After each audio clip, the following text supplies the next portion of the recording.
Bueno, en principio yo me planteo emprender la aventura de esta exposición por varios motivos, ¿no? En primer lugar, porque me parecía muy importante el centenario de la Revolución de Octubre, y además había detectado que era algo sobre lo que se iba a pasar de puntillas, ¿no?, en el mundo del arte.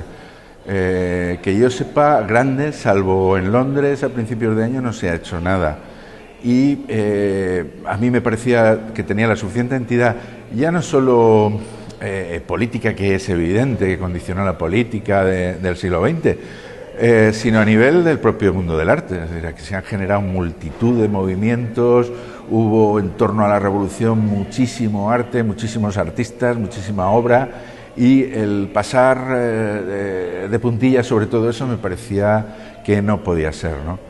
De ese modo, pues bueno, fui contactando con una serie de artistas, unos los conocía ya, otros los fui conociendo, y gente pues que tenía medianamente un interés por el tema, un interés social, un interés político. Yo no pretendía hacer un homenaje directamente a la Revolución, aunque cada uno luego podía tocar el tema como le pareciera bien.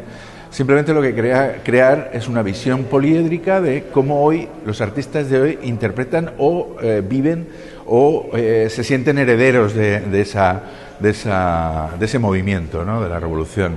Entonces, bueno, hay artistas que son incluso más, digamos, de la esfera anarquista o en fin, que no hay una ideología ni se exigía, como digo,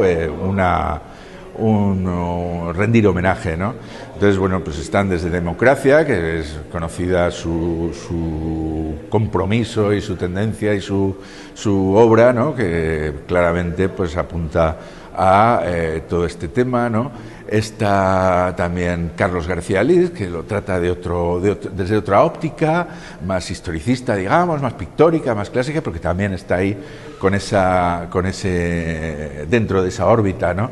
Tenemos también a Nuria Güell, que es una persona que vincula sus acciones y su arte a acciones concretas, como pueda ser, bueno, aquí tenemos una obra donde ella plantea un debate en torno a una serie de objetos de la Revolución Cubana y reúne a gente de En Común Podem, a gente de Barcelona en Común y gente de la CUP.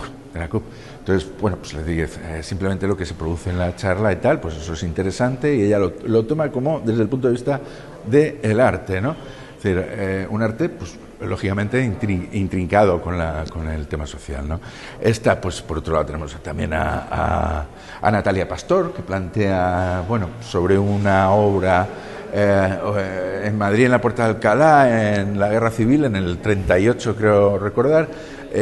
Se pusieron una serie de retratos de Stalin, de dirigentes soviéticos. Entonces ella propone como la idea de hacerlo hoy. Entonces, cómo recrea esa idea, y lo que pretende decir es cómo hoy las condiciones no permitirían hacer una cosa de ese tipo, ¿no? Entonces, como, bueno, contrastando un poco la libertad que había entonces, la libertad que hay ahora, etcétera, ¿no? Está Natalia Pastor, que Natalia Pastor es una mujer, es asturiana, entonces ella nos ha enviado una obra, un mono de un osa bordado, donde se une pues muchas cosas, ¿no? En las consignas que tiene el mono, también un poco el hecho de bordar y de lo femenino unido a la lucha obrera, en fin, une en un objeto muy significativo, ¿no?, esa idea, ¿no? Tenemos a Rafa Tormo.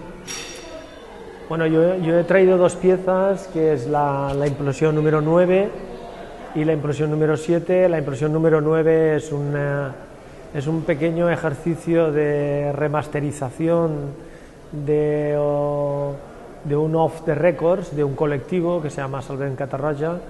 Es un colectivo que durante mucho tiempo ha estado luchando por salvaguardar una antigua alquería que solamente quedaban dos paredes. En principio, cuando te acercas, o cuando me acerqué al proyecto que ellos estaban intentando iniciar de defensa de este patrimonio, lo primero que me produjo fue una pequeña sonrisa, ¿no? Porque esas dos paredes eran lo mínimo de lo mínimo, ¿no? Me atrajo un poco el pensar o el descubrir la energía o la potencia que podría un poco mantener esa derrota ya anunciada, que era lo que ellos me mostraban, ¿no?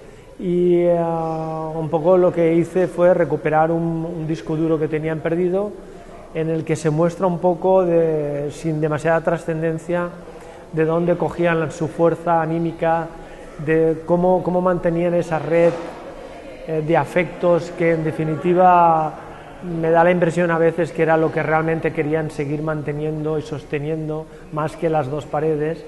Y un poco este es el trabajo que presento aquí, con un vídeo y con dos piezas que también en principio tienden a hacer como un pequeño gag o homenaje a Herzog, que es un autor que me interesa mucho por su atrevimiento a la hora de acercarse a la realidad, ¿no?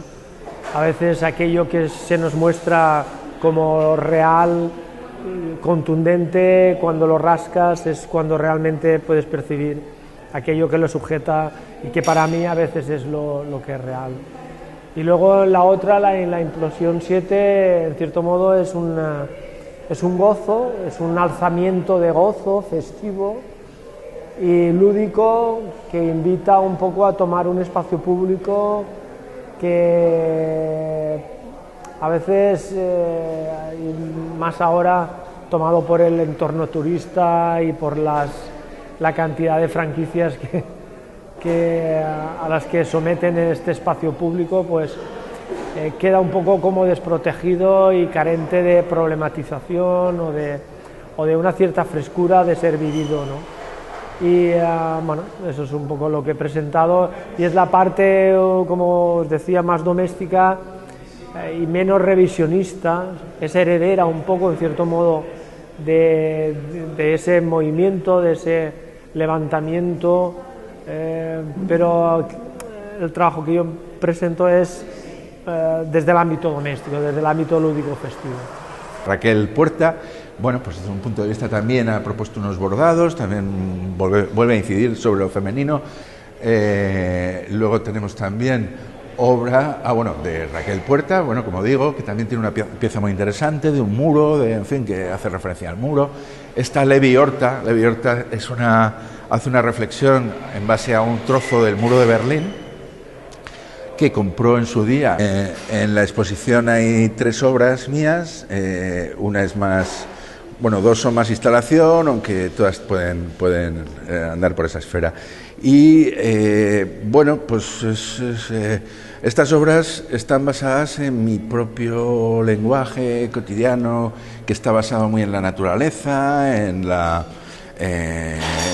fin, en una serie de reflexiones en torno a la naturaleza y lo humano, lo natural, el camino intermedio, y que me parece muy oportuno y que me ha funcionado muy bien relacionarlo con este tema, porque si hay una posición que cuestiona el capitalismo y que cuestiona es la naturaleza, es una contradicción tremenda que puede acabar con todas las demás contradicciones, porque el capitalismo no entiende de respeto por la naturaleza, ¿no?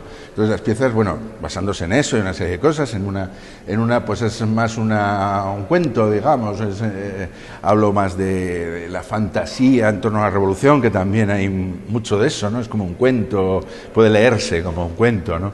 Luego, pues bueno, hay otra más, en fin, donde planteo el polvo, ¿no?, que cubre los símbolos de la revolución, pero que sin embargo son transitables, y hay que quizá hay que recuperar algo de ahí, ¿no?